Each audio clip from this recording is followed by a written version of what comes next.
Жашоо сүртүмдөрү сынак. Эмре Алтуу, Рожда Демирер, Ахмет Курал,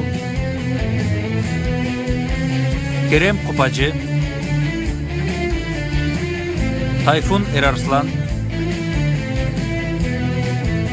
Замире Зейнеп Касапоулу,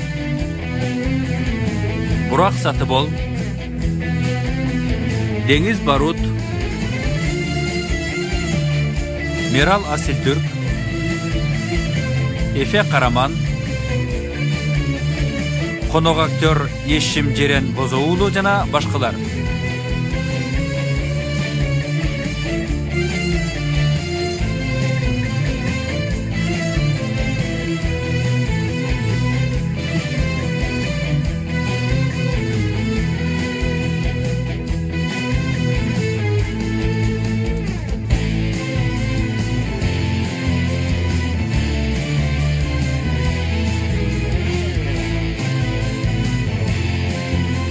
Rejissörü Çargı Bingüller, prodüseri Cem Tabak. 64. bölüm.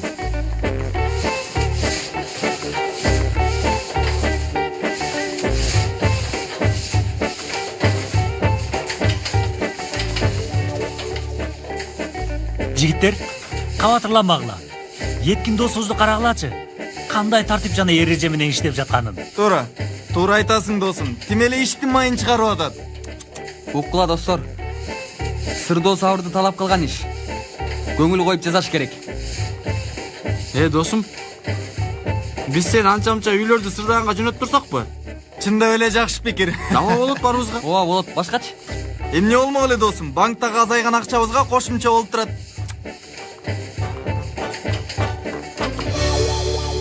Бир мүнөт. Кызыл бой каяктан келип калды я? Ким үлгүрө калды муну алганга?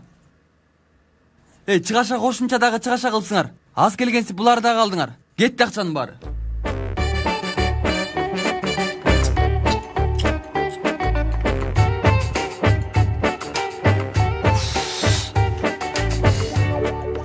Мен алдым. Сен алдыңбы? Жакшы. Сурагандын айыбы жок. Эмне кыласың бул боёкту? Жан-жан?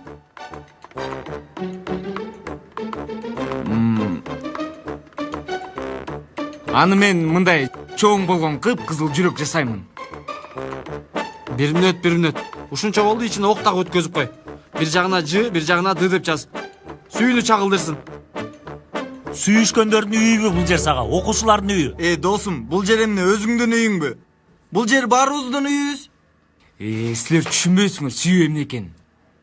Силер үчүн сүйүү болбогон эле нерсе. Жалган нерсе. Токтогула! Мен сенин оюңду эми түшүндүм. Сен азыр бул жерди кызылга боёйсуң. Астын болсо сары кыласың. Кыскасы өзүңдүн түстөрүң жасап атасың. Туура айтасың. Азаматсың чаалар. Азамат. Достор, бул деген түстөрүбүзгө кыянаттык. КамАЗ ура алчы муну. Токтогула. Керебеттин үстүнө эле сызып коюйн дегем, кызыл сызык кылып. Сенин бул кылган ишиң бар го. Кып-кызыл көз боёңочулук. Ургула балдар муну. Аябагыла. Балдар.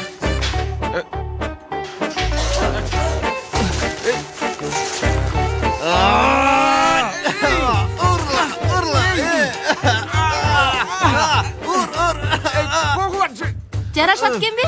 Эмне кылып атасыңар? Достор. Эмне кылганыңар бул? Эмне кылып атасыңар? Үйдө коноктор бар. Кылган ишиңерди карагылачы өзүңөр.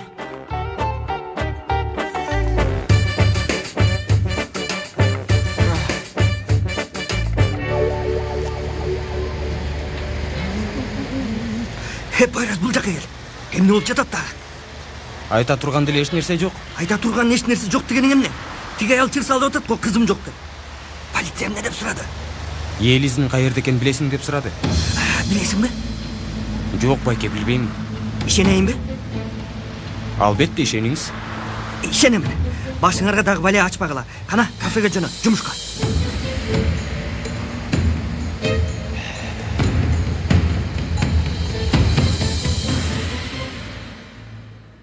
Элис, сынактын стресси деп отуруп чегинен ашып кетти окшойт.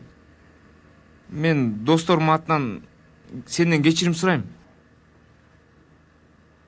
Жакшы эле болсоңор болду. Силерди көрүп башында чочуп кеттик. Уф, бул жерди карагыла эми. Эртең менен эле таптаза кылып берет дегенмин. Кантип тазалайбыз эми?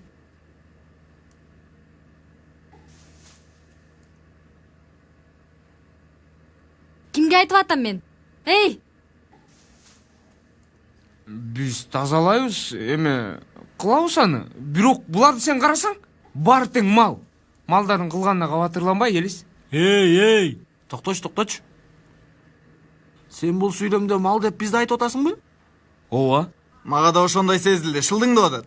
Досум, сенин бетиңдеги боекторду карап көрсөк, сенин малга окшошуп калганың даана сезилип турат.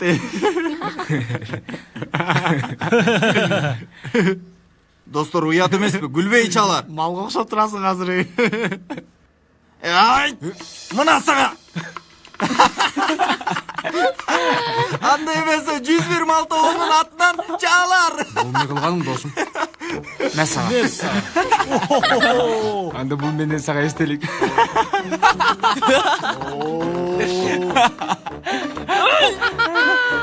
Мына сага. Балдар токтоткулачы. Месага. Элис коркпойлу ғой, андан көрө тамашанын кызыгына баталы. Месага.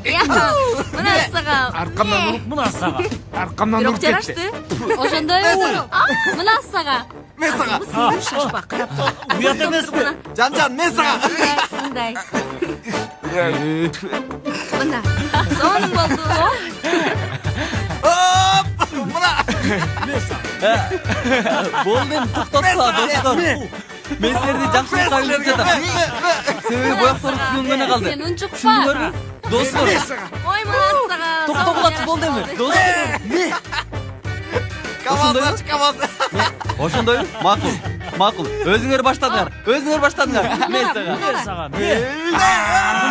Мына сага. О, сон болду. Көрдүңөрбү? Ким болду экен? Көрдүңөрбү? Көп бакырып койдук. Колго түштүк эми.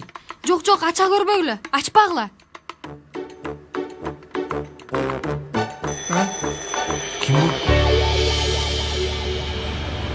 Койраз, эмне кадамыңды санап калдың? Барың келбей атабы? Байке, бир нерсе айтайын дегем. Бир нерсең бар экенин билгем. Айтыр. Түштөн кийин мага уруксат берсеңиз дегем. Эмне? Уруксат сурап жатасыңбы? Байке, егиз полициянын сурагы деп отуруп. Ооба, сынак маанилүү. Даярданышың керек. Барып ал, мээңди сергит. Рахмат, байке. Дубаланган күрүштөрдү унутуп калба, макулбу? Ийгилик сага.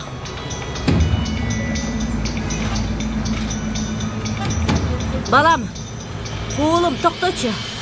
Ай, полициядан чыккандан бери артыңдан келатамын. Жалгыз калышыңды күттүм. Бир аз сүйлөшүп алсак болобу?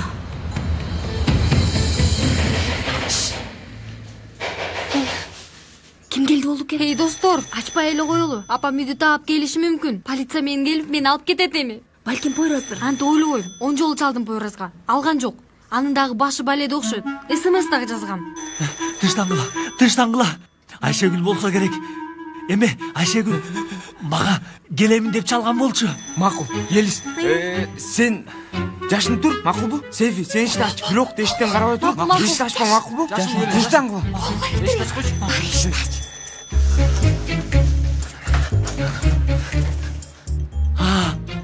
Айшегүл, сенин келерин билгем.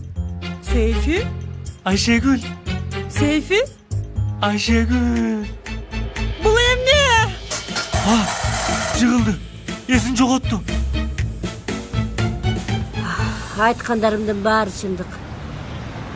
Кече түнү менен уктай албай чыктым. Кызым ачка калдыбы? Түнгө калдыбы? Кай жерде? Кайсапа кызына жамандык кааласын. Сенин да апаң болсо керек, балам. Бир күн келбей калсаң, кабаттарга түшүп издеп чыкса керек. Сенден суранам, балам. Сага айткандарымды терең ойлонуп көр. Мени апаңдын ордуна коюп, бир ойлонуп көр. Элизге байланыштуу бир нерсе билсең айт. Жалгыз үмүтүм сенсиң, балам. Мен чарчап бүттүм.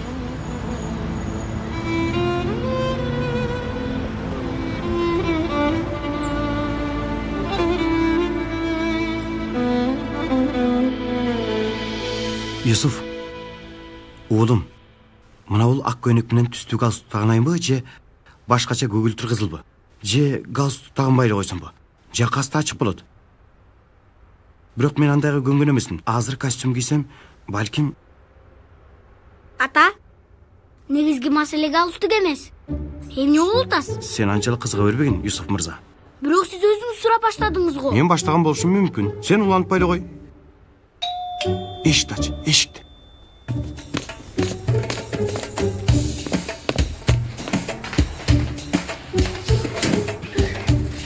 Айнур эже кош келиңиз. Рахмат, монча өккөздүм. Шашканман сумкамда ачкычты таппай калбадым ба? Атаң үйдөбү?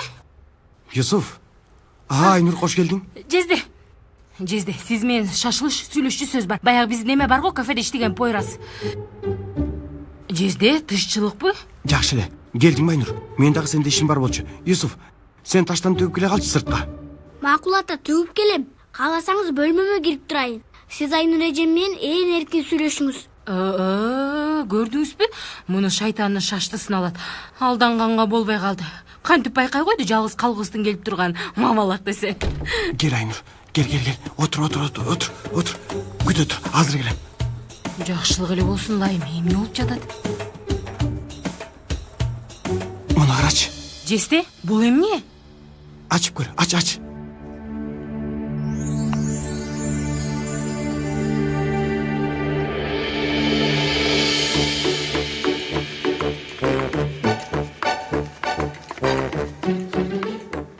Өзүнө келди окшойт. КамАЗ, сен кичине артка жүрүп турчу. Өзүнө келген дагы сен бетин көрбөсүн. Эшикти ачаар менен эсин жоготуп койду. Болушу мүмкүн эмес. Кыз коркуп кетти сени көрүп. Желме кыздай болуп турсаң кантип коркпосун анан? Досум, сен азыр мыкачыга окшоп турасың. Силер өзүңөрдү билгилечи, Кыз өзүнө келип алсын, эсине келсин. Анан силер менен сүйлөшөмүн. Токтогула, акырын, көзүн ачып атат. Өзүнө келип атат окшойт. Айшегүл, өзүңө келдиңби? Бул жерде эмне болду? Согуш майданына окшоп. Азыр дагы өзүн жоготот. Кармагыла муну. Кармагыла. Жок, Айшегүл. Токто. Жок, кетти. Айшегүл. Эсин жоготту. Айшегүл,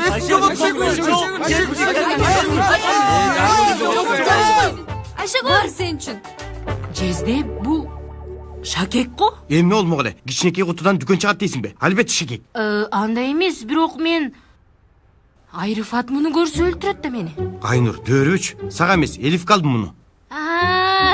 Албетте, мага эмнеге алмак элеңиз? Аңкыбаш мага белек алган деп жүрбөйүнбү? Кандай экен? Ай, Жезде, сонун. Жактырабы эми муну? Ай, жактырбаганда эмне кылмак эле, эси ооп калат. Айшегүл, баардыгын түшүндүрүп беремин. Бирок дагы өзүңдү жоготуп койбочу суранычы. Кичинекей боек согушу болду. Айшегүл, булар ошонун калдыктары.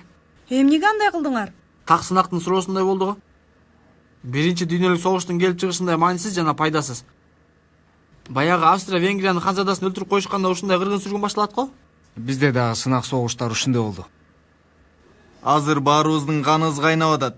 Баштан ашып. Мен силерге тамак алып келген болчумун, бирок. Жакшы. Макул.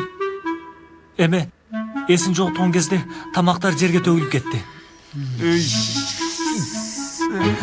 Албетте, эч ким сенде маанилүү эмес. Аябай солосуң. Келесо.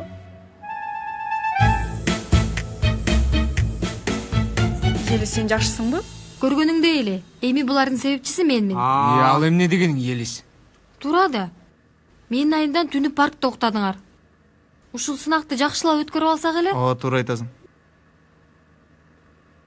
Чачтарың да бир аз өзгөрүп калыптыр. Рахмат, жарашыптырбы? Аябай. Сулууга бүт нерсе жарашат да. Сейфи. Мен дагы сынактын стрессин булардан чыгарып алдым. Жакшы кылыпсың. Өзгөчөлүк берип турат экен сага. Кана эмесе, баардыгыбыз экзаменге киребиз жана жакшы өтүшү керек. Сүрөткө түшүп коелубу? Жакшы ой, кана келди. Менде бар. Жакшы ой. Жакшы. Токто, мен тартам. Боек союңар менен. Жакыныраак тур. Мындай мүмкүнчүлүк кайра келбейт. Эткин кичине жакыныраак. Күлбөйсүңөрбү? Тартып атам. Билебиз.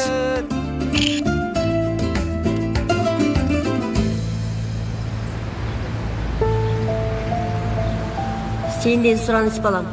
Сага айткандарымды терең ойлонуп көр. Мени апаңдын ордуна коюп бир ойлонуп көр. Элизге байланыштуу бир нерсе билсең айт. Жалгыз үмүтүм сенсиң балам. Мен чарчап бүттүм.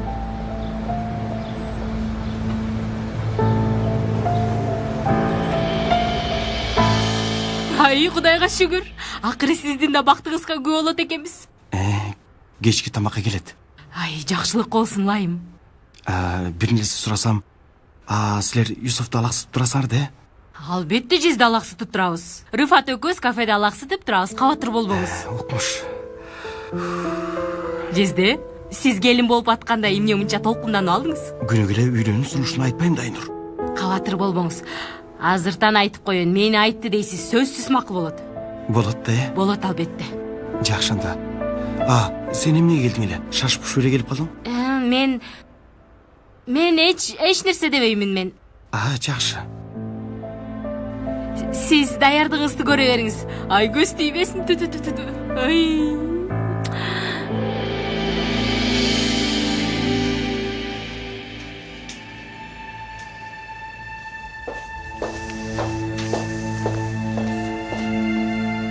Эмне дейсиз, Асуман айым? Так бир нерсе айтыш кыйын. Дарылануу ишеничтүү болбосо да тесттин жыйынтыгы туура чыкты. Күмөн болгон нерселерибиз бар. Азыр сизди рентгенге түшүрүп көрөбүз. Кабатырланышым керекпи? Натыйжасы жаманбы? Бул баскычта ооба дагы жок дагы деп айта албайбыз. Айтып өткөндөй жаңы тесттердин жыйынтыгын күтүшүбүз керек. Чынын айтсам, муну сезгенден бери жаным жай албай атат.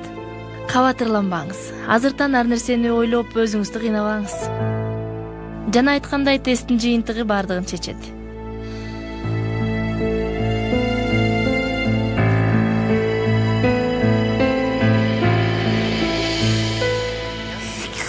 Козум эмне деген келип жатканын бир да түшүнбөдүм. Түшүндүрүп жатам го, бирок сен түшүнбөсөң мен эч нерсе кыла албайм, Рыфат. Түшүнбөдүм. Мен дагы ошону айтам. Мен түшүндүргөнүм менен сен түшүнгөнүң менен чектелип атат. Сен менин башымды айланткан турасыңбы, Козум? Сен жездеме болуп өткөн окуяларды айттыңбы? Окуучулардын полициядагы абалын айттыңбы? Айтканга тилим барбады деп жатам го сага жанатан бери. Эмнеге? Жездем Элифке үйлөнүү сунушун айткан жада, түшүндүңбү? Анан? Чындап элеби? Же тамашабы? Дөрүбө, Рыфат. Мындай нерселерге тамаша болбойт, чындап албетте. Козум, каяктан билейин? Көптөн бери бул нерсени күткөнүбүзгө ишене албай турам. Дагы айта турганым эми, Юсуф бизге аманат, тагыраагы сага. Тайкеси карайт эми. Анан жездем үйгө карантин жарыялады. Элиф кетмейин, биз үйгө кирип чыга албайбыз. Макул. Мен Юсуфка көз салып турам. Сен өзүң эмне кылдың? Полицияда эмне болду? Мындай болду. Биз Пойроз экөөбүз чогуу бардык. Полиция бизге ичкери киргиле деди. Биз ичкериге кирдик. Пойроздан сурады. Сен бул кыздын каерде экенин билесиңби деди. Мен дедим, тергөөчү мырза дедим. Бул бала жалган айтпайт дедим. Андан кийин Пойроз айтты, билбеймин деди. Мен айттым, туура айтты дедим. Чын элеби деди, чындап дедим. Андан кийин барып сурак бергиле деди. Биз барып сурак бердик. Андан кийин чыккыла деди. Биз сыртка чыктык. Андан кийин менин оюма келип кетти. Булардын экзамени бар го. Сен бар дедим. Экзаменге даярдан дедим. Бүгүн кафеге келбей эле кой дедим. Ушундай болду. Жакшы кылыпсың.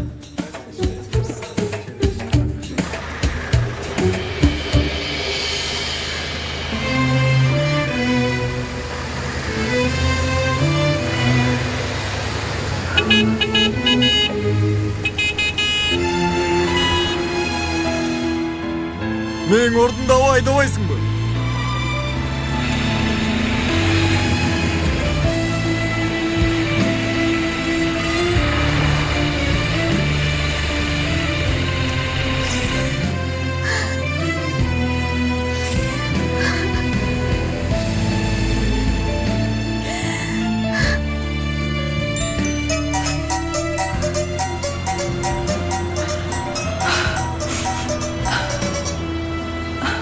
Угуп атам, Кенан. Тамакка даярдыкты абдан өздөштүрүп жатам. Иштериң бүтүп калса келесиң да? Баары жайында барам. Үнүң башкача чыгып атабы? Үнүң кызыктай болуп атат. Тынччылык элеби? Жок, баары жакшы.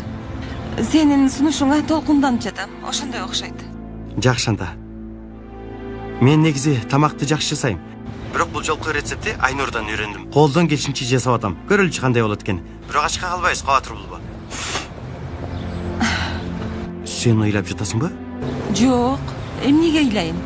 Эме жазга аллергиям козголгон окшойт. Мурдум кытышып атат. Жакшы, ооруп жүрбө анан. Бөлө мен күтүп атам. Макул. Жолукканча жан.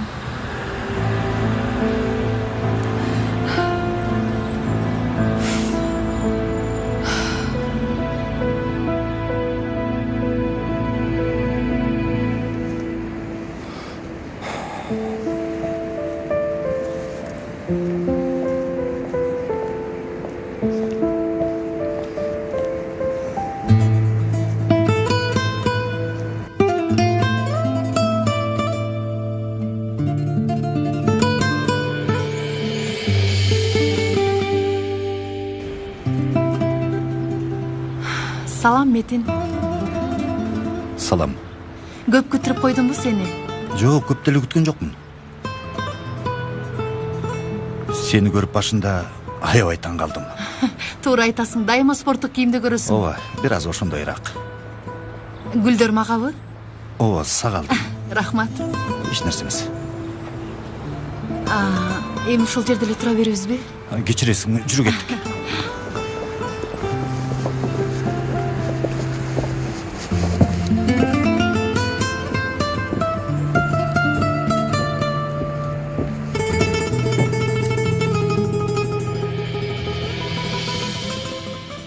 Болду. Бар жайындабы? Шакек чөнтөгүндө. Ай, майлыктарды алып келбесин го Кенан.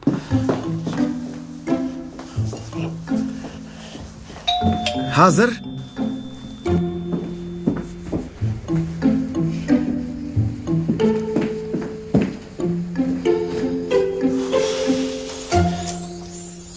Hoş gelipsin.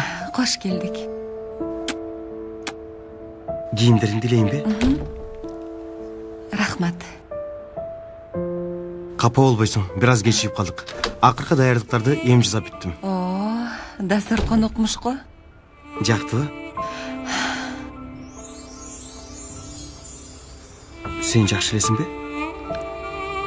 Жакшы элемин. Жок дегенде азырынча жаман эмесмин. Азырынча? Жок. Dasturxondун жакшы жасалганын көрүп толкунданып кеттим го. Отур алганда?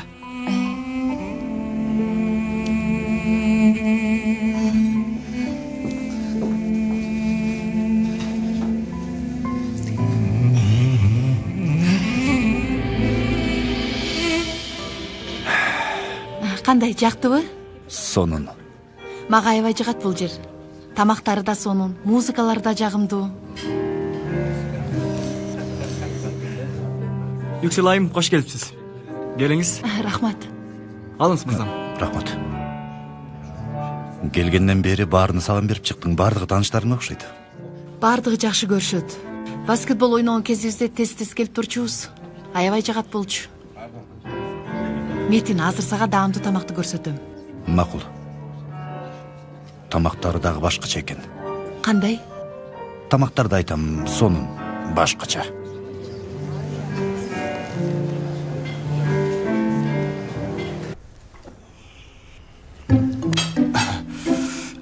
Мен дагы эле биринчи жолу тамак жегендей болуп атам.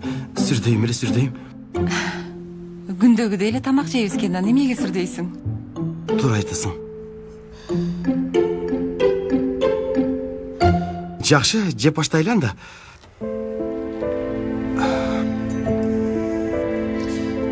Элиф, бул чынын айтсам жөн эле тамак эмес. Сага айта турган өтө маанилүү сөзүм бар. Угуп атам сени.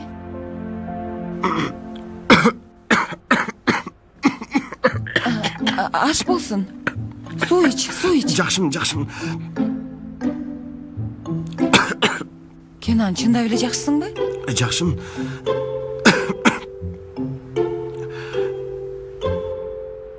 Анда, кулагым сенде. Эмне дейин дедиң эле мага? Тамактанып алалы, анан сүйлөшөбүз.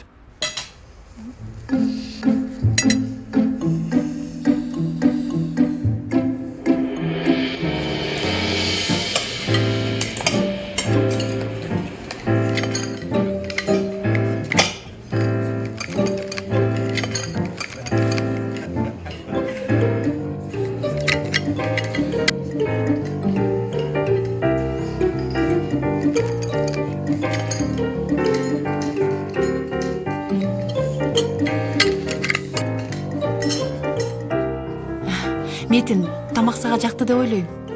Укмуш. Али чоң тиштейлик болсом да.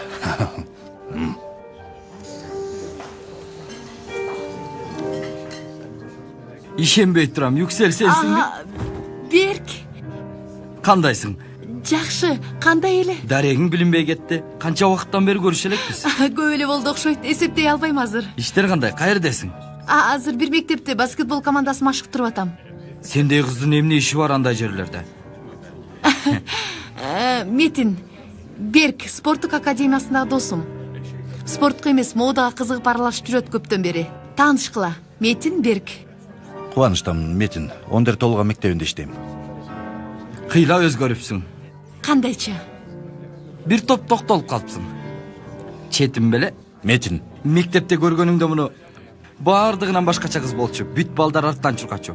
Мунун аркасында мектепте баскетбол сүйүүгө айланып кеткен. Койчу, ашырып жибердиң. Ашырганым жок, ашыртпадым. Кем айтып койдум. Мейли анда, досторум күтүп калды.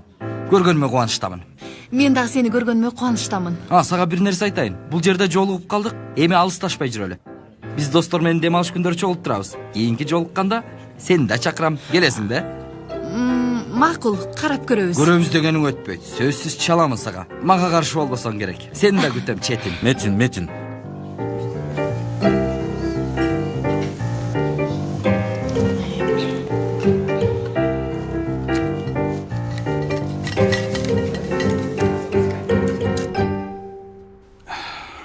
Elif.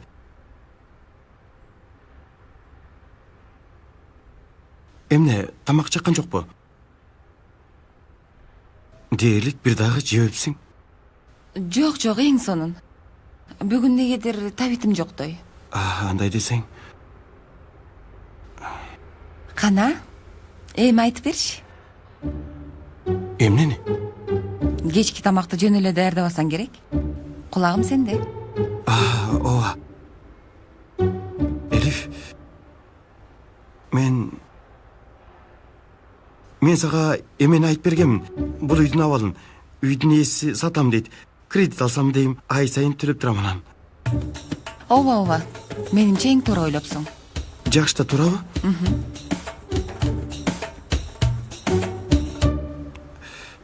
Elif.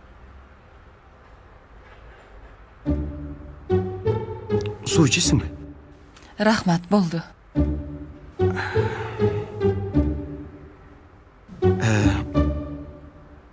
Sen üşüген жоксуң бу? Жок. Меш жагайын банда. Үйдүн ичи жылуу эле го. Таттыны алып келейин. Таттыны алып келейин.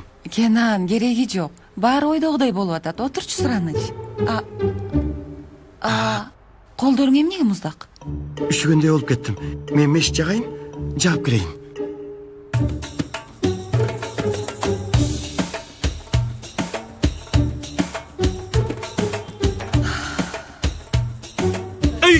Математика эң жактырган сабагым. Математикадан канча алчу элеңиз? 3,5-дан 4.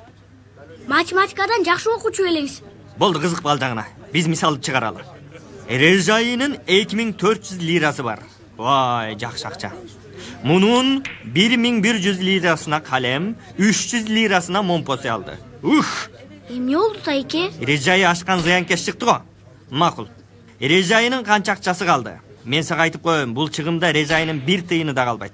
Муну кантип чыгарабыз? 2400'dü 1100'gө бөлсөк деймин. Бөлгөн акчабыз калат деп ойлойм. Бөлүү амалы жок окшойт. Жоопту таба албай калганыбызда атам укпасын. Атаң укпасын. Анда мен 2 мүнөттө калькулятор менен чыгара салайын. Атамдын эмне жумушу бар экен? Мен айтпай турайын, бирок сени кубандыра турган нерсе. Элфеже үйлөнүүнү сунуштайт, туурабы? Балдар аралашпайт андай иштерге. Сен тапшырмадан алаксытып мени көп сүйлөтпө. Кана, жаз жеме, жаз. 2400.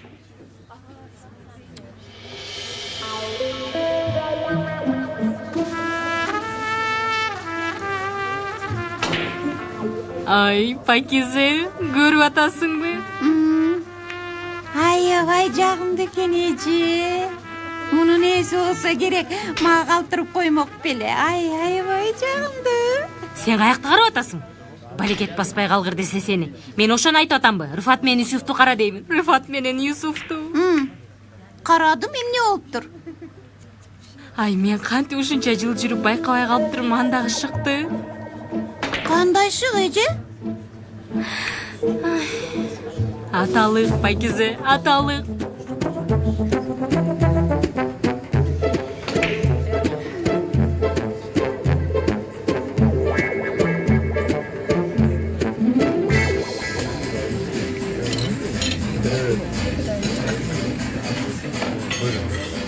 Сен Беркти анча жактырган жоксуң.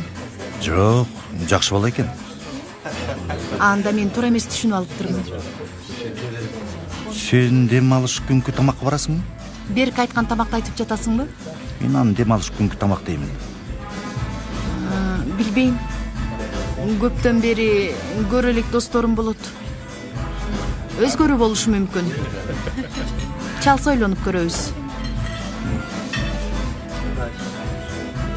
Эгер бош болсоң бирге барсак болот. Кайчы, мен эмне кылам ал жерде? Тааныбаган, билбеген адамдар. Эмне болмок эле, таанышып аласың.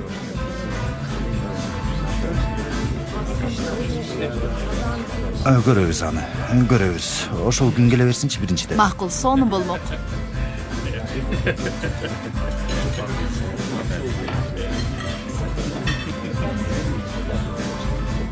Метин. Эмне болду? Меңиз мырзам.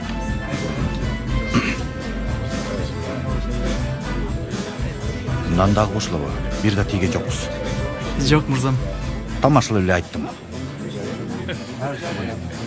Пост машинкасын алып келчи. Азыр алып келем. Метин, эсепти бирге төлөйлүбү? Ошондой да болмок беле. Бир тамакты төлөй албасак анда өзүм эле төлөйм. Мейли. Жок, мугалимдин айлыгы үчүн көбүрөөк болуп калат го деп ойлойм. Сен кабатыр болбо, Yüksel. Мени билбейт экенсиң али.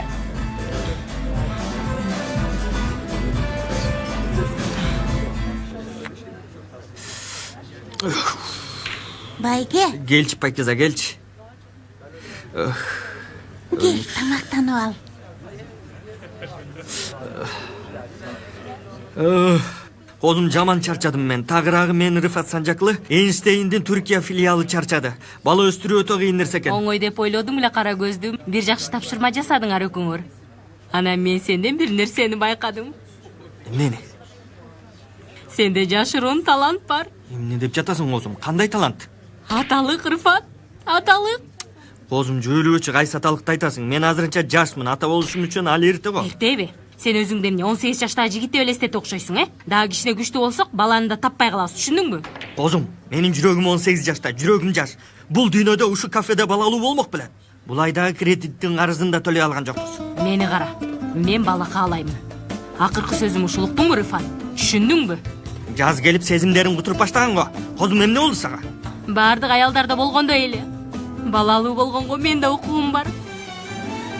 Бирок тилекке каршы. Ал үчүн сага муктажмын.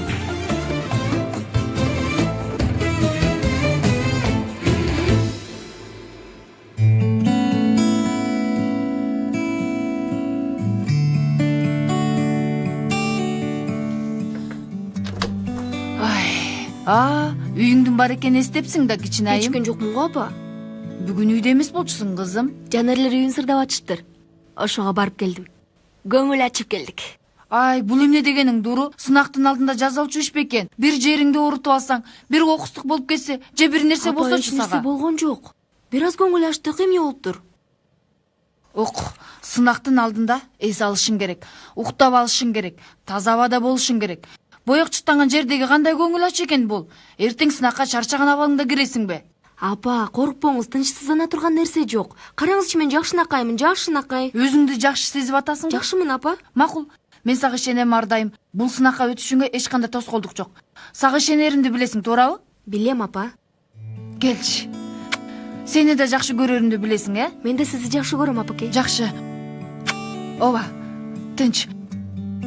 Сен бул сынакка чын эле даярсың да, Корко турган эч нерсе жок негизи эле.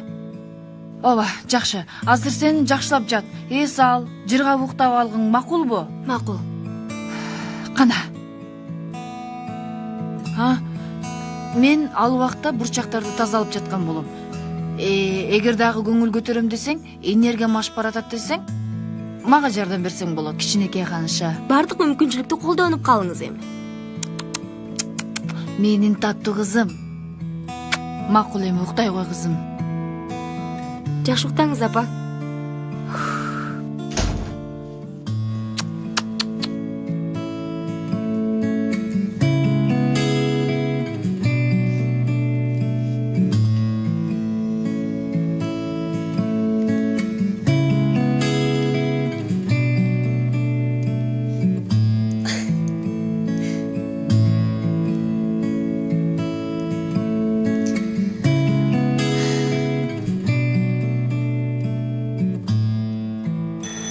Мына достор, искусство деп коет муну.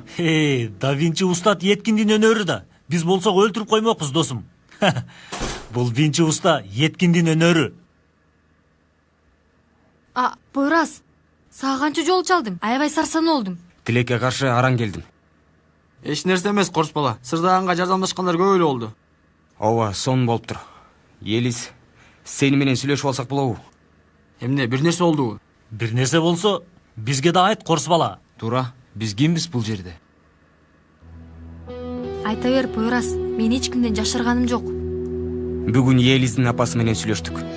Капысынан алдыма чыгып калды. Сен анан Елистин бул жерде экенин айтып бердиң да, ошондойбу? Өлдүк эми барыбыз. 18 жаштан кичүү кызды жашырышты деп, башкалардан бекитишти деп. Жөөлүбө чей. Билет болчумун апамдын ушундай кыларын. Сага эмне деди? Коркутту, үркүттү, эмне кылды? Аябай капа болду. Көргүсү келиптир, кыйналыптыр. Такыр ишенбейм, сен дагы ишенбе. Менимче жасалым эмес болчу. Бүт апалар деле коркуп калыптыр. Ыйлады, жүрөгүм эзилди. Сага ишенбе дедим. Чалып көрсөң, үнүңдү бир угуп койсо. Ооба, бирок мунун апасы мажбурлап каалабаган бирөөгө күйөөгө берем деп жатат. Экзаменге киришине да каршы болду.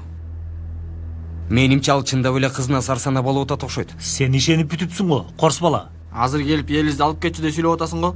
Достор, бул бизге туура келбейт. Кыз жардам сурады. Эми унчукпай эле кетип калсынбы? Ойрас, сен айткандарың жакпай атат. Токотер жерин айт эми. Мен жан дүйнөмө кулак салдым. Ордумда болгонуңарда мени ошондо түшүнмөксүңөр. Болду, мен билем апамды. Үйгө келсин деп бүт нерсени кылат. Болду эми, экзамен өтсүнчү, анан айласын табабыз. Туура, жан туура айтат. Кабатырланмагыла, тынчтанып алгыла. Экзаменди өткөзүп алалы анан.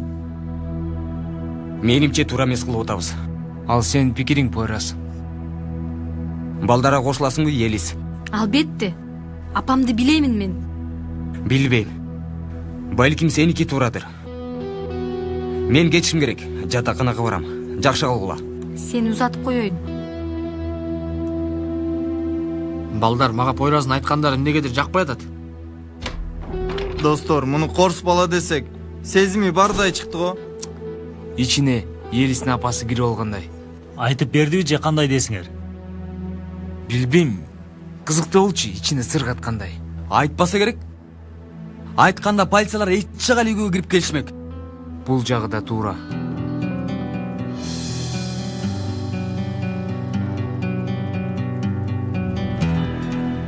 Туру, муну кара.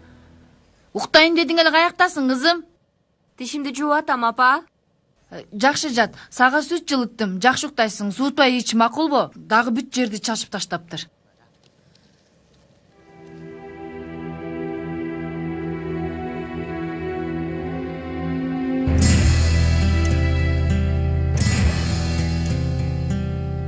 Ушуну да силер кылдыңарбы? Эх, кызым. Эх, кызым.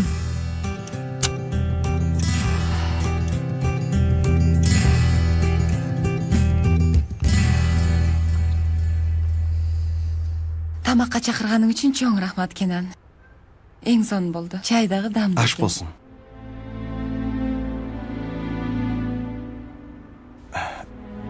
Өзүмдү экзаменде отургандай сезип кеттим. Биринчи жолу сени сыйлаш кыйын болду мага.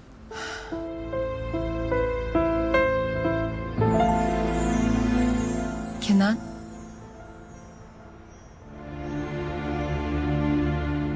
Сага бир нерсени айтышым керек. Билбейм, сага муну айтышым канчалык туура болот же... Макул, бирок алгач мени ук. Тамактанып жатканда сезсең керек. тамак жеп бүткүчөктү сүрдө отурдум. Мага көңүл бурбай эле кой бүгүн. Анда мени угуп тур. Экөөбүздүн көптөн бери болуп келе жаткан жакын достугубуз бар. Менимче эми мындай уланышы туура эместей. Кандайча? Азыр экөөбүз дагы мугалимбиз. Тагыраагы бир мектепте мугалимбиз.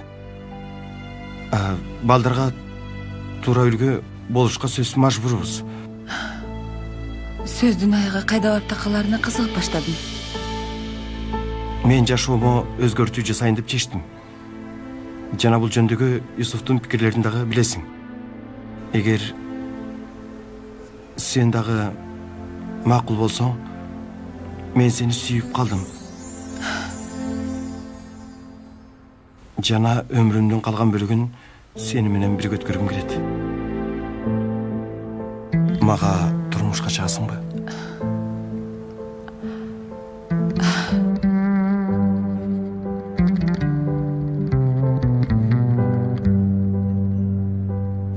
Сүрдөгөндөн ыйлап жиберишим мүмкүн.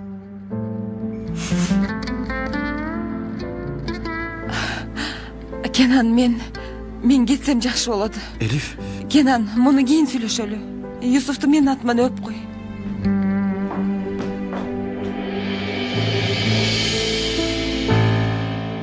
Ооба, кара түстүү калем. Өчүргүч. Калем уштагыч. Кошумча калем. Кошумча уштагыч. Экзамен документим. Шоколад. Кошумча шоколад. Дагы кошумча. Таттуу нан. Токочум. Кошумча токочум. Курсагым ачса жеймин. Мен даярмын. Эмне кыласың сен мынча нерсени? Же дүкөн ачасыңбы? Анан дагы жашыруун куралым бар. Окулган күрүч. Апам жана чоң энем тарабынан атайын мен үчүн окулду. Мен жеке өзүмдүн атымдан экзаменге даярмын.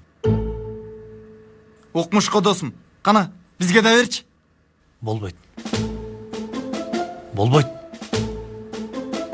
Булар жеке мага атап окулган досум.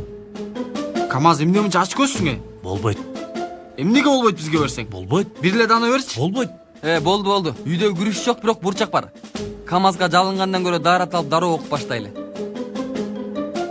Окугула достор, окугула. Тилеңерди күрүч, бурчак берет десеңер азыртан тарынбагыла. Болду достор. Убакыт дагы жакындашып калды. Даяр болсоңор тезирээк жолго чыгалы. Ооба, чыгалы. Балдар каяка кетип атасыңар? Дагы көчөдө жатпайсыңар да, Өзүң үйүндө десес, Елис, бары жайында. Жок, кандай болбойт. Экзаменден мурун көчөдө жатпагыла. Сен кабатыр болбо, биз кечээ деле сыртта жакшы уктаганбыз. Ооба. Бүгүн дагы көчөдө уктайбыз бекеч. Жок, болбойт. Экзаменден мурун көчөдө тентип жүрбөйсүңөр. Биздин тентиген жерибиз жок, бары жайында. Буюрса дагы иттер чыкпаса эле. Балдар, силерге рахмат дагы айта алган жокмун. Чын жүрөктөн чоң рахмат. Адам баласына эң жакын адам сокку урса, эмне кыларын билбей калат. Эгер силер болбогонуңарда үйгө киргизбесеңер мен эмне кылмакмын, кайда бармакмын билбейм. Астагфиралла. Сен аларды ойлобой эле кой. Ордубузда башка болсо да ушундай кылмак. Туура. Жок, мынчалык кыла албайт болчу. Чоң рахмат.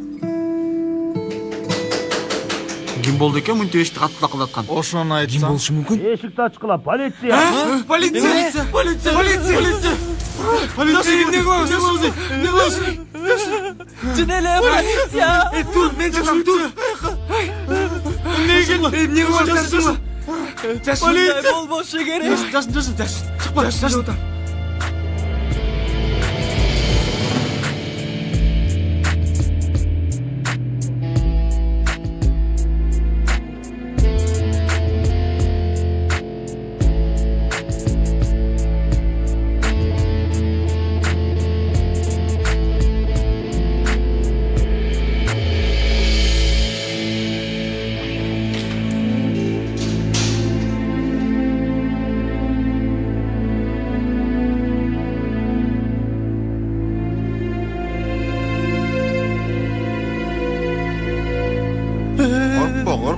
керек. Кел апа. Кел.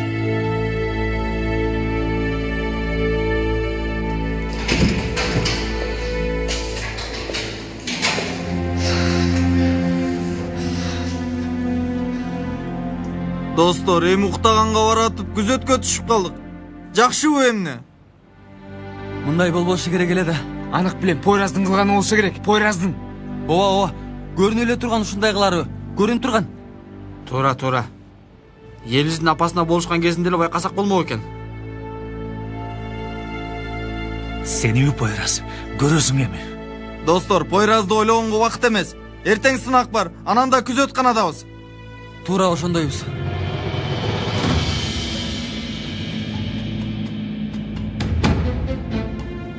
Достор, тезирээк бир нерсе кылышыбыз керек.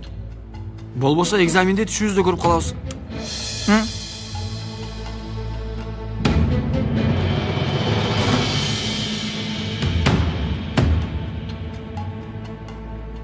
Мен полиция менен сүйлөшүп көрөм. Болбойт мындай.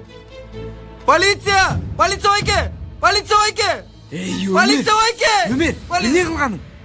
Мамлекеттик кызматчысын ушунча чакырабы? Өт бул жака, сабатсыз. Меймур бей.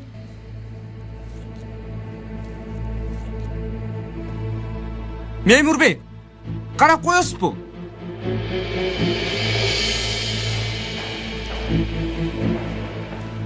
Балдар, эмне болду силерге? Байке, биздин сынагыбыз бар. Чыгышыбыз керек.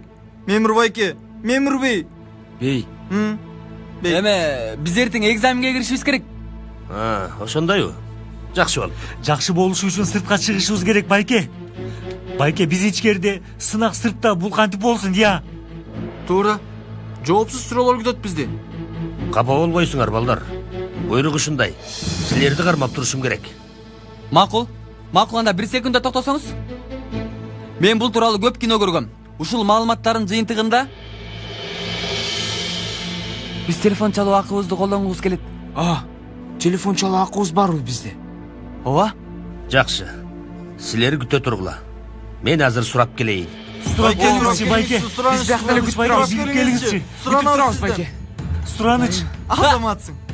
Азамат. Азаматсың, еркин.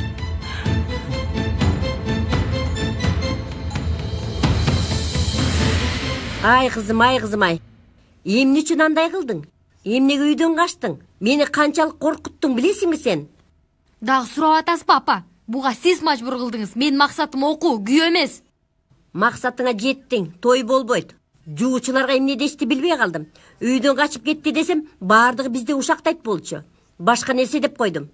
Демек сиздин ойлогонуңуз мен эмес экенмин да. Адамдар эмне дейт, кандай ойлойт деп коркупсуз. Каякта экен? Ким менен? Курсак ачпы токпу деп канча күндөн бери уктай албай чыгам. Муну билесиңби? Ойлонбоңуз, мен да уктай албай жүрөм. Досторума жылмайган менен ичимде ыйлап атам. Бардык ошо сенин болбогур досторуңдун кылган күнөөсү. Досторум жөнүндө жаман ойлобоңуз. Алардын баары жакшы балдар. Мага жакын туугандай мамиле кылышты. Ооба. Алгач туугандай көрүнүшөт. Андан кийинчи мунун жазасын бардыгы тартышат. Алар эч нерсе кылган жок деп атам сизге.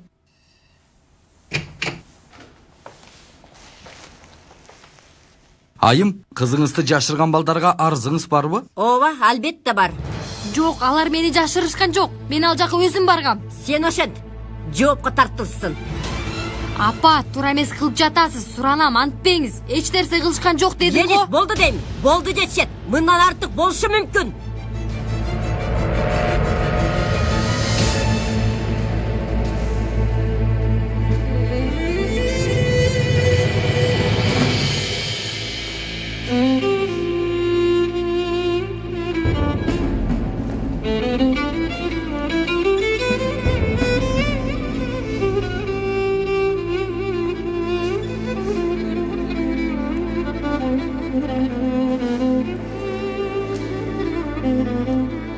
Бери келгиле. Баратабыз. Айтканың ардай болду. Телефон чалганга уруксат берди. Бирок болгону бир эле жолу чалганга мүмкүнчүлүгүңөр бар. Жакшы колдонгула. Бир элеби? Анда кимге чалабыз? Менимче Кенан аяга чалалы. Бизди бул жерден чыгарыш бир гана ошонун колунан келет. Чалышымга чалалы. Бирок уруш жерибизди дагы унутпайлы. Досум, мен баардык урушка даярмын. Сөз келечегибиз жөнүндө. Марио туура айтат. Кенан агайга чалалы. Макул анда. Мен чаламын, кач. Байке болду, эшикти ачыңыз. Эй, өчүр үнүңдү. Каяка? Чаламын. Жетшет эткин, жетшет. Кач жолдон, кач. Кана, болгула. Артур. Байке, мен сүйлөшөм. Кана досум. Бар айт. Досум, баарын айтып бер, ушундай болду де.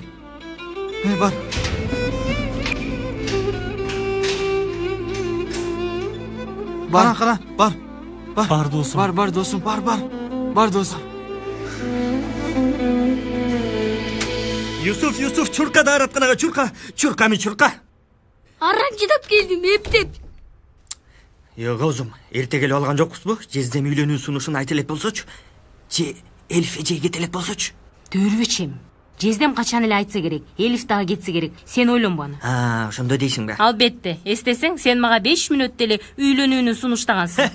Ошону айтпайсыңбы? Эң сонун үйлөнүү сунушу болгон, Айтпа, укмуш романтикалуу болчу. Жүрчү, эмне болду экен? Жезде? Силер билеңер, укпай калыптырмын. Жезде кандай болду эми? Айтсаңыз, ичиңиз жарылып кетчү дейм. Эмне кыл дейсиңер? Кадимки эле тамак. Жезде, жакшы жаңылыктардан. Болду, Рифат, көп сүйлөбө. Муну кийин сүйлөшөлүбү. Мен аябай чарчадым. Ата? Юсуф келдиң балам. Кеч болуп кетти. Жатып уктайм. Козум, мен эч нерсени түшүнгөн жокмун. Болду, Рифат, мен дагы эч нерсе түшүнгөн жокмун. Карасаң, маанай анча жоктой көрүнөт, кийин сурайбыз, үнүңдү чыгалы. Жезде, телефон. Тынччылыкпы? Түн жарымда ким болуп кетти? Угуп атам, Жанар. Каяктасыңар? Эмне?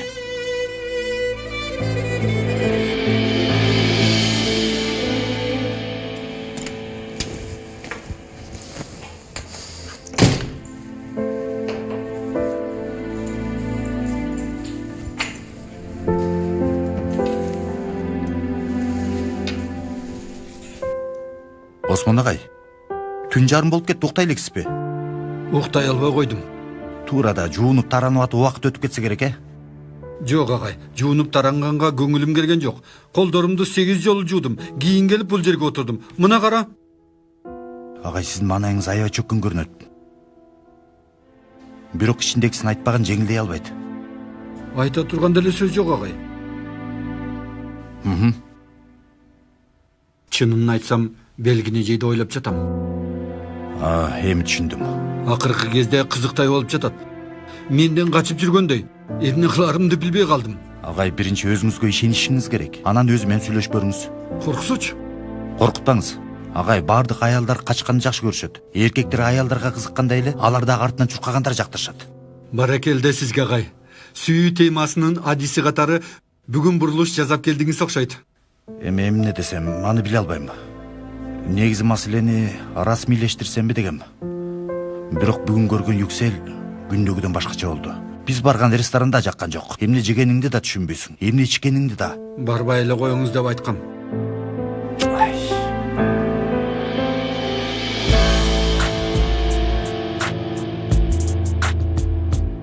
Агай, сүйлөбөйсүз го. Агай, коркутуп атасыз. Туура айтышат агай. Мынтип унчукпай тургандан көрө бизди ат эле салыңызчы агай. Унчукпай эмне кылайын? Эмне дейин? Эмнени айтайын? Бизге айта турган сөзүңүз калган жок эми агай. Менимче ал чектикке качан эле жеткенбиз. Балдар, силер эмнени ойлоп бул ишти кылдыңар? Елизди ойлогондо апасын ойлогон жоксуңарбы? Апасы эмне болот? Эмне кылат деп ойлоп көрдүңөрбү? Досуңарга ушундай жол менен жардам бердиңерби? Кылмыш кылуу. Агай, Елистин апасы дагы Елистин ичиндегилерди ойлоп көрдү. Агай, Елизди күйөө көрөм дегени окко жөнөтпөй койгон да туурабы? Муну сураштырып силерге калдыбы? Бир нерсени ойлоп көрөсүңөр. Өзүңөр билген нерсени кыласыңар. Башка жол жокпу? Агай, Елизин апасы Елизин сынакка киришине каршы болуп аткан. Урсаат берсеңер аны. Biz mugallimler süйлöşmekmiz. Başka jolun tabat bolчубуз. Sizler hazır emne? Yerski жардам бердиңер бе? Карачы, күзөтканада отурасыңар. Анын үстүнө эртең негизги сынак болот. Агай, эң жакшы теманы айттыңыз. Биз дагы ошону ойлоп жатканбыз. Биз эртең эмне кылабыз? Эртеңки сынакка чейин бизди кое беришеби, агай? Билбейм. Негизи дүйшөмбүгө чейин кармашы керек. Агай, антпеңиз агай. Сынакка киришибиз керек. Кандайча? Андай дебеңизчи. 40-на келбем, 41-инде кулап калбайлы. Агай, бизди чыгарып алыңызчы.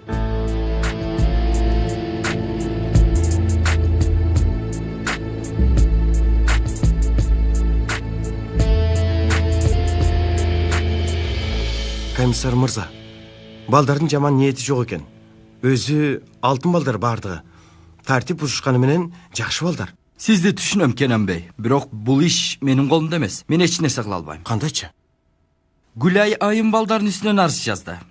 Эми биздин балдарды сотко тапшыргандан башка айлабыз калган жок. Бирок бул балдар эртең сынакка кириши керек. Буга 1 жыл даярданышты. Эгер эртең сынакка киришпесе, бүт аракеттери текке кетет. Түшүнөм, бирок мыйзам ушундай. Мундагы башка жол жокпу? Гүлай айым арызын кайтарып алса болот.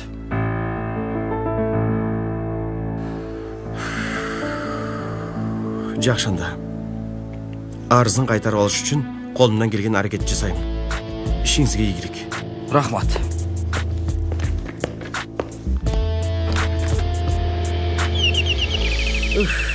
Ким бул түн жарымында? Сенин досторуңдун эси кирелек окшойт али. Ким бул? Мен Кенан Дашан. Елизди мугалимин. Кутмандуу кеч. Кош келдиңер. Кутман кеч, агай. Салам, Елиз. Полицияны сен чакырдыңбы? Мен... Эмне болду бул убакта? Убакыттын кеч экенин билем, бирок сизде сөз бар. Кандай сөз? Сөз күзөтканадагы балдар. Елиздин достору жана Елиз албетте.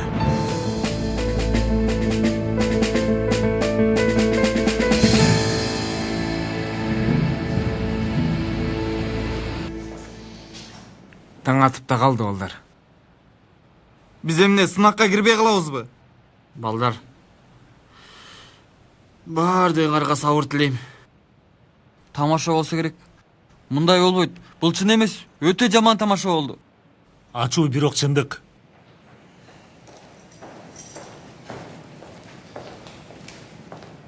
Балдар, келгиле, чыгасыңар азыр. Чыгабызбы?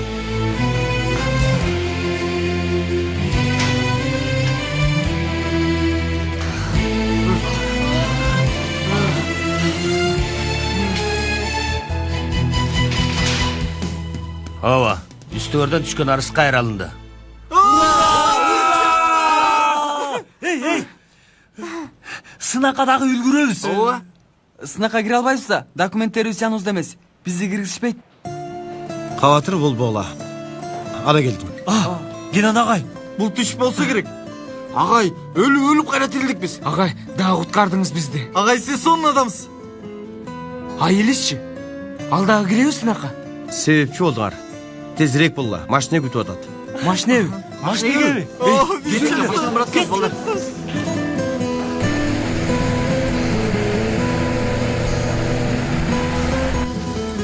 Достор, Кенан ага иште машина күтүп турат десе, мындай машинада барышыбыз оюма да келген эмес болчу. Менде да ошондой болду, достор. Туура, достор. Канабалдар, калемдериңерди алгыла. Рахмат, полиция байке. Булар өчүрүүчүңөр. Бул болсо шоколадтарыңар. Аны мен алайын, байке. Булар болсо сынактагы суроолордун жооптору. Мүмкүн эмес. Эмне болуп атат, достор? Бардыгы жайында болушу мүмкүн эмес. Достор, биз түш көрүп атабызбы? Түнү кандай уктадык биз? Ошону айтсаң, досум. КамАЗ, мени чымчылап же уругулап койчу. Же бир нерселерди кылып койчу. Иши кылса бир нерсе кылчы. Сен эмне уруп атасың семиз колдоруң менен? Ур дедиң эле, урдум да, досум. Бирок бул сенин катаң. Sen туура эмес адамдан сурап алдың. Анда сага кайтарып берейин. Бир мүнөт кой турсаңар балдар. Мен чындап эле түш көрүп атабызбы же жокпу түшүнө албай атам. Марио, мени карасаң? Эй! Досым анты урбайт, мынты урат. Достор, ушунча шапалак ойгонушубуз керек эле. Ойгонбогонубузга караганда чын окшойт. Чын экен. Токтогула, дагы бир текшерип көрөйүнчү. Мына. Колу чыккан үйрүп жатат. Не болду? Түсүңөрдү көргөндө милиция уруп тур деп ойлойт. Тамаша. Эмне? Тамашабы? Тамаша да. 1-апрель. Вай, полиция байке. 1-апрель деп тамашалашканда ушундай болот. Байке, мен бир нерсе сурайынчы. Бул тамашабы?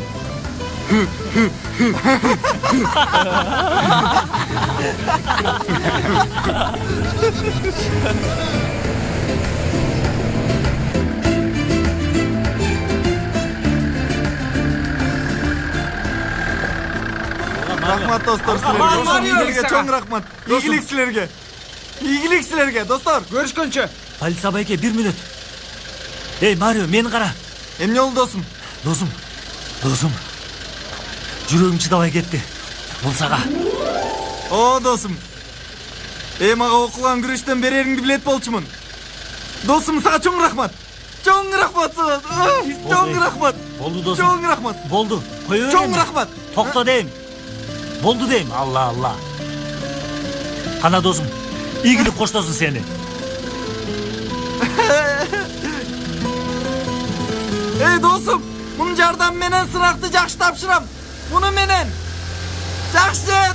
Муну менен. Булгурыч менен. Булгурыч.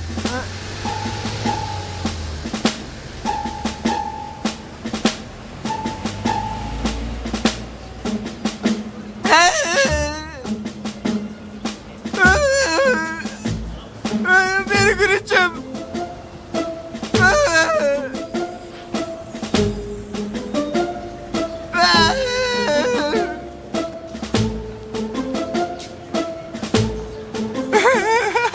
Güleceğim.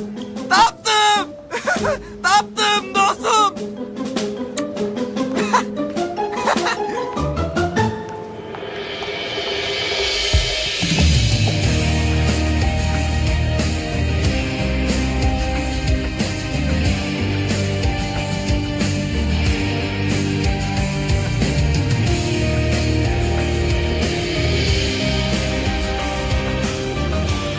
Allah'ım.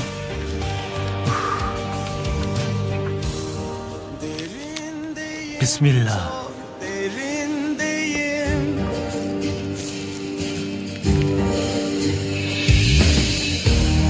Çok karanlık bu benliğim.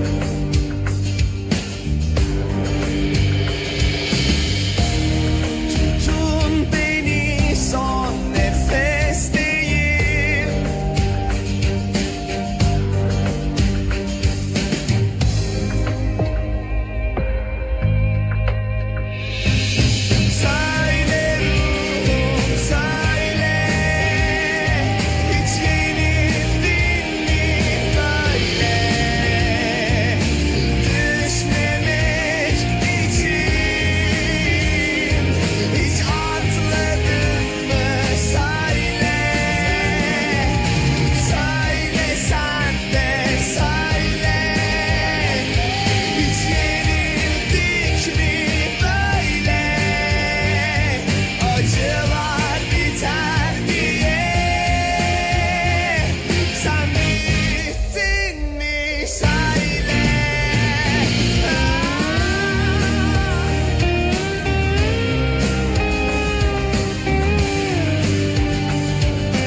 сабыр кыл эми. Алла разы болсун. Necdet. Salih, eski dostum.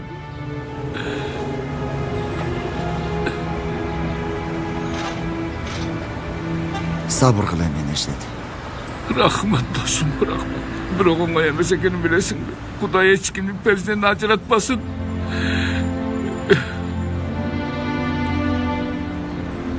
Okuyanı gezitten okudum Necdet. Öte ayanıştı. Balamın ölümünün sebepçisi ben ekenimdi bilesinbi? Sen mi? 18'ge tolganda жақшы көрген мотоциклін алып бердім. Аттың алмағанымда. Necdet, андай deme. Андай емес de. Özündükün öyle. Андай емес. Tağdır eken. Salih, balаңның қадырын bil. Seni bilemin, bağadırdı. Gün öğleğinin bilemin, cinigelerin de bilemin. Bırak hatta, balang benen tüverike söyleş almaya alı kançalık oğul deseken bilesin mi? Benim андай mümkünçlüğüm yok. Senin balang azı tiri. Bu mümkünçlükte koldanıp kal. Barıp balangdı bekem kucakta.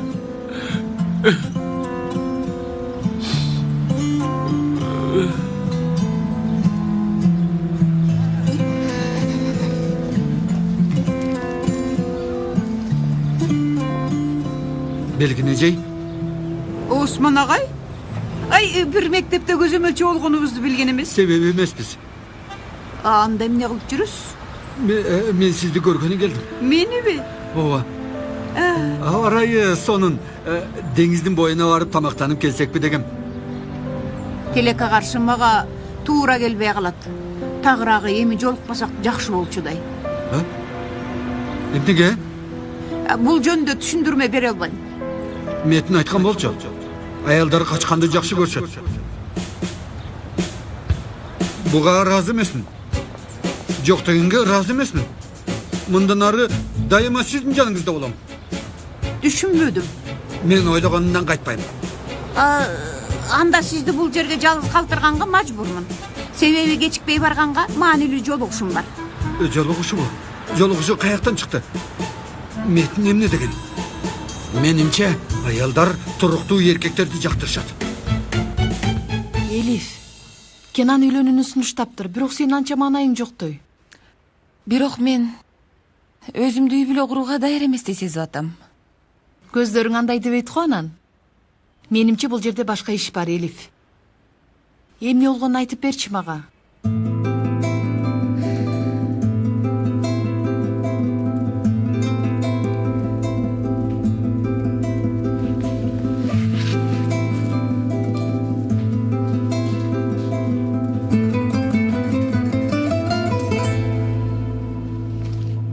Бул эмне? Анализ кагазы.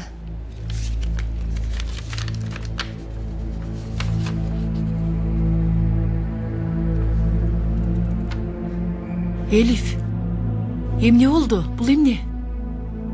Бир оору бар экен. Али жыйынтыгы чыга элек. Текшерүү жүрүп атат. Бирок мен коркуп атам, Yüksel.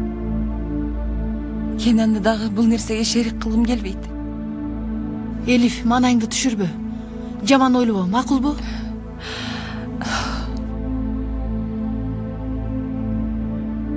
Өзүмдүн келечегим белгиси болуп турганда, Kenan'га кантип макул дейм? Kenan менен Юсуфка кантип бактылуу келечек тартуулай алам?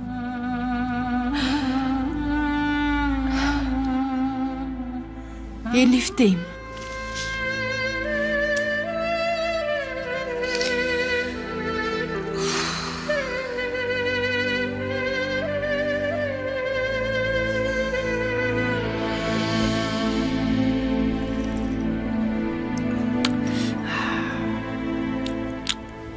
Ay Kuday. Rıfat, байкадыңбы жездемдин көңүлү чөк болуп турган. Туура айтасың козум. Ай кыстартка чалдыгып калган го жездем. Ай Кудай сактасын, Рыфат. Элиф сунушуна макул болбогон көрүнөт, ошого окшойт. Кап десе кап. Эмне үчүн? Белгисиз. Сурай да калбайбыз. Козум, байкадыңбы? Жездем жарым сааттан бери бир эле бетти окуп олдурат. Ай, чын эле дартка чалдыгып калды бекенчи. Эмне Ой, шылышып Кудай. жатасыңар? Жүрөгүм түшүрдүңүз жезде. Ал эмне кылганыңыз? Ушундай да болмок беле. Мени кайтарып отурасыңарбы? Жок, жезде, сиз айткандай эмес, сизден сарсанаа болуп турганбыз да. Жакшымын мен, жакшымын. Кабатырланбагыла. Юсуп каякта? Билбейсизби, жезде? Унутуп калдыңызбы? Бүт денесин кайгы каптап калыптыр. Болду. Эми музыкалык курс барго, ошого кеткен болчу. Туура. Жезде, сиз кичине жатып эс алыңыз, Юсуфту мектептен биз алып келебиз. Ооба, өзүбүз алып келебиз. Эч нерсе жандан кымбат эмес, туурабы? Жезде, көп ойлонбоңуз. Алма багын бир тепсеңиз толтура кыз түшөт. Туурабы козум? Эң туура. Бул дүйнөдө кыздан көп нерсе жок. Бул болбосо башкасын карап көрөт, туурабы? Силер эмне деп атасыңар? Башкасы имиш. Башка ишиңер жокпу силердин? Жаймага кыла мени. Сыртта тазабада сейилдеп келе. Барла. Бол. Мен тынчымды бузбагыла. Козум, тур жини келди. Колундагы менен уруп жиберет азыр. Тур. Биз кеттик Жезде. Ай, бизди кууп чыктыңыз го. Кечириңиз.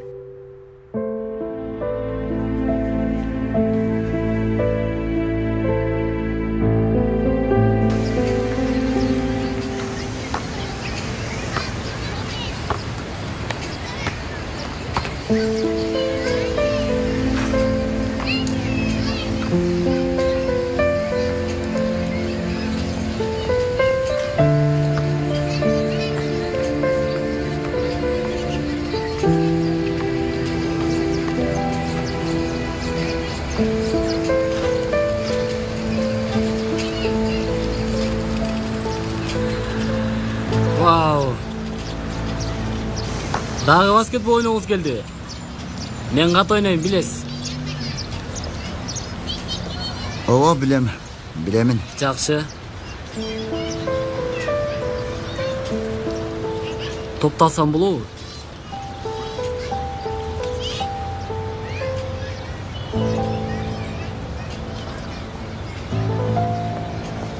Сынак кандай өттү деп сурайын деген элем, уулум. Уулум. Сиз мени уулум дедиңизби же мен туура эмес уктумбу? Кызык. Эмне болго сизге? Каяктан оюңузга келди бул? Азыркыга чейин балаң бар экенин эстебей. Эми каяктан эстеп калдың?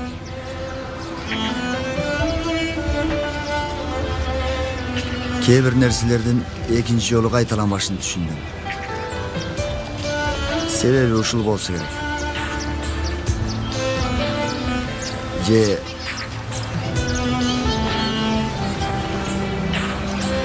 ичимдеги көп жылдык жоготуунун кайгысы сенин бар экениңди унуттуруп койгонун түшүндүм.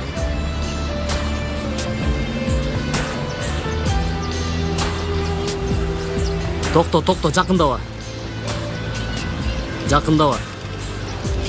Бүгүнгө чейин менин атам жок болчу. Мындан кийин дагы болбосо керек.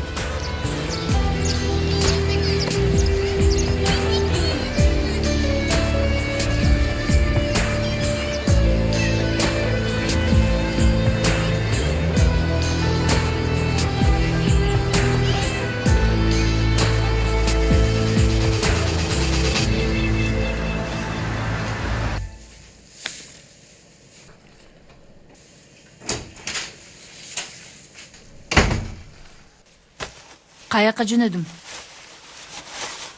Кафеге кетип атам. Сынактын суроолорун бир сыйра карап көрөбүз. Билесизби, түнү менен күзөтканада жатышыптыр. Ошого сарсына болдум. Күзөтканагабы? О. Эмнеге дебейсизби? Жок, сурабайм. Дагы бир нерсе кылышса керек. Кийимдериңди чеч, эч жака барбайсың. Кафеге барышыңа да каршымын. Жолукпайсың аларга. Эмнеге, апа? Дагы эмне болушу керек, дуру? Елис үйдөн качты, сенин балдарың аны жашырышты, түнү менен күзөтканада жатышты, алардын күндө тартип буза бергендери тажатты. Апа, мен сизге Елизди биздин балдар жашырганын айткан жокмун го? Сиз каяктан билдиңиз? Сүрөттөрүңөрдөн көрдүм. Фотоаппаратыңды текшердиңизби? Ооба, текшердим кичинайым. Мен сенин апаңмын. Каалаган нерсемди текшеремин. Сенин каякта, ким менен, эмне кылып жүргөнүңдү билгенге менин акым бар. Менден сурабай туруп кантип текшересиз буюмдарымды? Сиз кимдин тарабындасыз деги? Балдарга жиниңиз келген менен Елиздин апасы күйөөгө берем деп сынакка киргизбейт болчу. Елистин укуш үчүн апасы менен сүйлөшкөнгө ар дайым даярмын.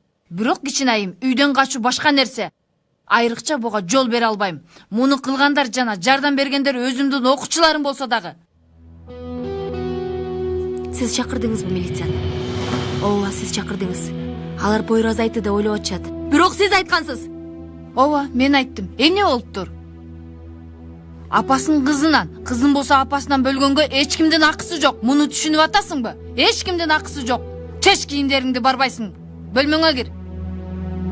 Сизди жек көрөм, апа. Атам менен кетпегениме өкүнөм.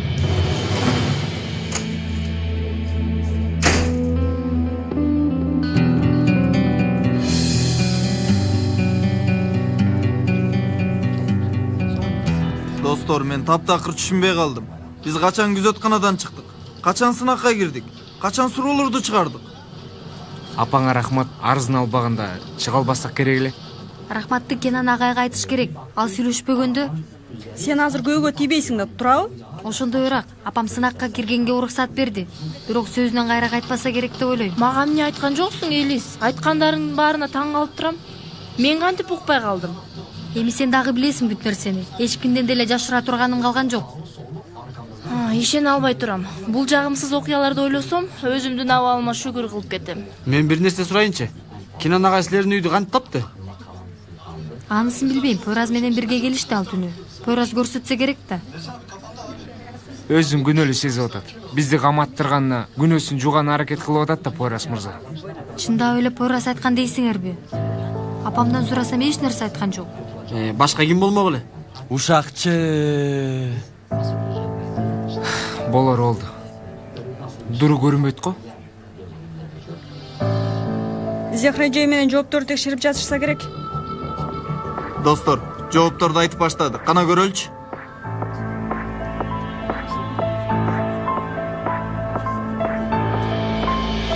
Колдор сонун карачы, биргелешип барысы, колдору сонун колдору, атасы да апасы, баласы анандагы.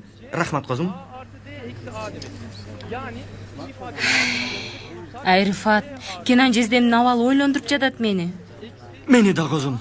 Көңүлү чөгүп олтуруп калганын карасаң. Андан да сурай албаганыбыз күйдүрөт мени. Мен да жаман болдум козум. Намысыма тийди. Бизге катуу сүйлөгөнү, аз келгенсип үйдөн кууганы.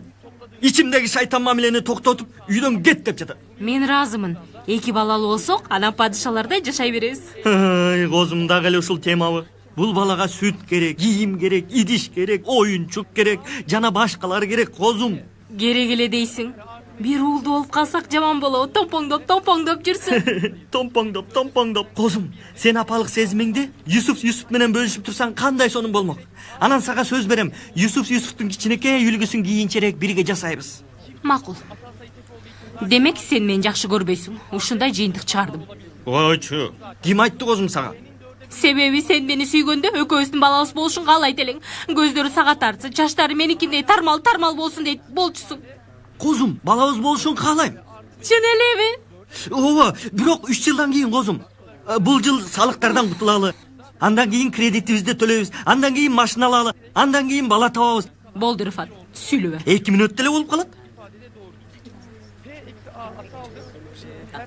Кайталатпай эле үчтүм. Бала. Агыда. Бул жериме жетти. Карагыла, бул суроодун жообу В. Болучу эмкамас. Бардыгын биле албайсың да. Туура жооп В. 16. sayı. Aha. Tuğra çıktı. Жооп В экен. Камаз, сен каяктан билесиң бул суроолорду? Мээ деген бекер эле да. Карагыла дедим ишенбедиңер. Көрдүңөрбү эми? 1 жыл бою китепти ачып койгонуң жок. Азыр кандайча эле таап коюп жатасың? Түшүнө албай жатам. Еткин. Акылдуу менен аракетчилдин айырмасын билбесең мен эмне кылайын? Кара. Бул суроонун жообу Б. Туура жооп Б. Мүмкүн эмес. Достор, бул оюндан эле чыгарып айтып атат. кантип ойдон чыгарам? Кантип? Мисалы, Эйнштейн мектепте математикадан кулач экен. Мен араң калып калам. Демек, Эйнштейнден акылдууракмын. Кудай тобо. Каяктагы нерсени айтасың да? Эйнштейн имиш. Кара кара. Бул суроонун жообу Д. Ха. Ушакчыбыз да келди. Мени айтып атасыңбы? Столдогу баалуу буюмдарыңарды алып койгула. Неге? Эмнеге болмок эле досум? Ушакчы дагы, саткын дагы болсочу. Досторун саткандан кийин башка нерселер сатпай коймок беле. Эмне дегениңерди түшүнгөн жокмун. Элис. Ушакчылыгың билинип калганын айтып жатабыз, корс бала. Күзөтканага алып барышты. Түнү менен жаттык. Сынакта мурун болгондорчу? Сууну кароолчу байке келип берди. Нанды дагы бөлүшүп жедик. Жетшет жеткен, апыртпа. Кыскасы, кандай киши экениң билиндип Пойрас мырза. Кызды колуң менен бизге тапшырып кеткенде да өзүңсүң. Бирок барып айтып бергенде өзүңсүң. Кантип оозуң барды сен? Биз ушактагандан уялган жоксуңбу? Кайсы ушак? Мен сурак учурунда эч нерсе деген жокмун. Туура айтасың. Туура. Милиция кызматкерлери бизди 6-чы сезимдери менен кармап кетишти. Мени ушунчалык абраттап кантип ойлодуңар? Туура, башында урушуп жүрдүк. Бирок азырга чейин мени билишиңер керек болчу. Демек туура эмес билиптирбиз да. Үйгө келгениңде эле сезилип турган. Тыурчулап турганың, сөздү чубалтып турганыңдан шайтан үстүнөн камаздай басып өт деп жатат. Мен да сенден күткөн эмесмин, Пойрас. Жагдай өтө аянычтуу. Эгер сен барып айткан болсоң, анда сатып кетипсиң. Бирок эң жаманы, достун сатып кеткенин билдик. Кандай болду айтып берейинби? Ментип жүрөгүмдү эзип кетти. Жүрөгүмдү эзип кетти. Бир дагы жүрөгүң сыздаган жок, Пойрас, а? Акыркы жолу айтып атам. Силердин айтканыңарга мен тиешем жок. Биз уга турганыбызды угуп бүттүк. Бул талаш жабылды биз үчүн. Менимче дагы. Менимче да. Туура.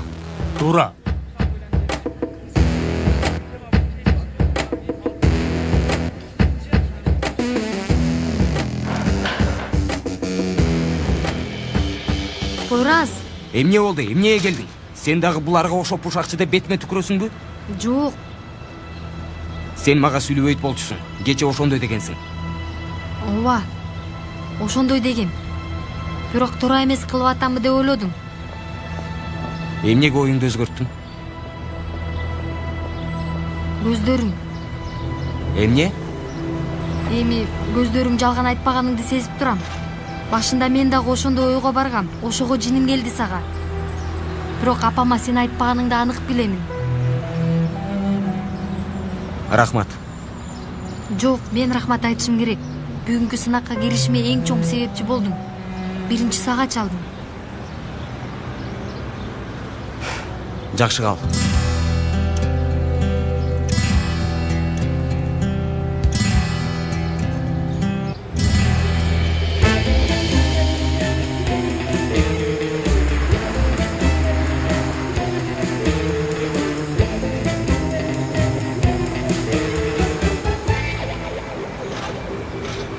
Эмне болду? Эмне каалайсың менден? Алла. Акыры келди. Бул каяктан пайда болду? Келбей жатат. Ажырашканыбызга 2 жыл Аябай чоң. болду. Эми дагы эмне керек? Ажырашканбыз биз. Бүттү дейм. Сен менен бир жолу сүйлөшкүм келди. Эмнеге Мен жинденип каалабай жатасың? жатам. Тынбай телефон чаласың, тынбай СМС жасасың. Албай, биз 2 жыл мурун ажырашканбыз. Бүттү, түшүндүңбү? Сени да Каалабайм. Анан бул жерде жолдун ортосунда жолугуп жатабыз. Такта урушуп отуралыбы экөөбүз. Мен каалабайм, сен уктуңбу? Чалбагын. Мен эми кеттим. Кое бер деп атам. Жатат белгине жеге.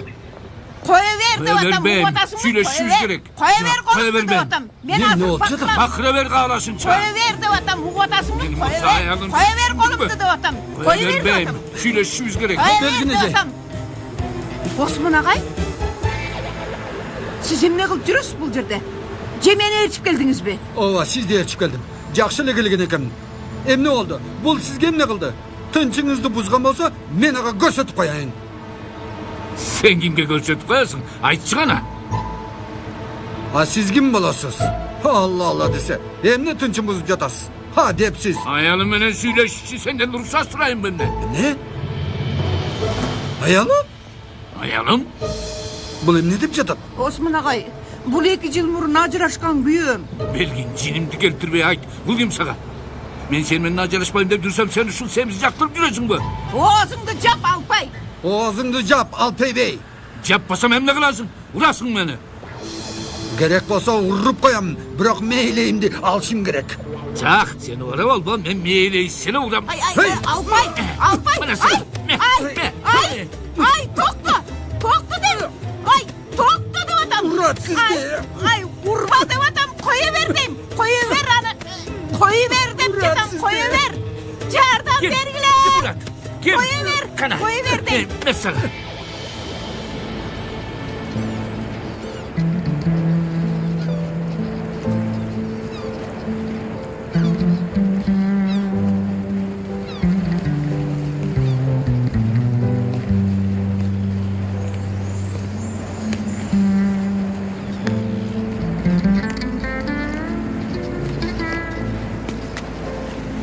Kenan? Yüksel aytты бул жерде экениңди. Эчтеги дебе, баардыгын билем. Ай, Yüksel. Бирок сен ушуну билип кой, Алтыным.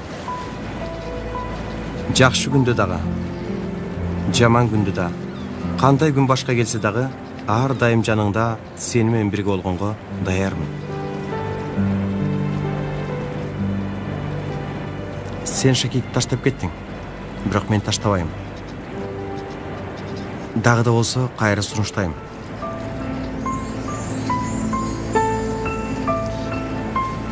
Мага турмушка чыгасыңбы?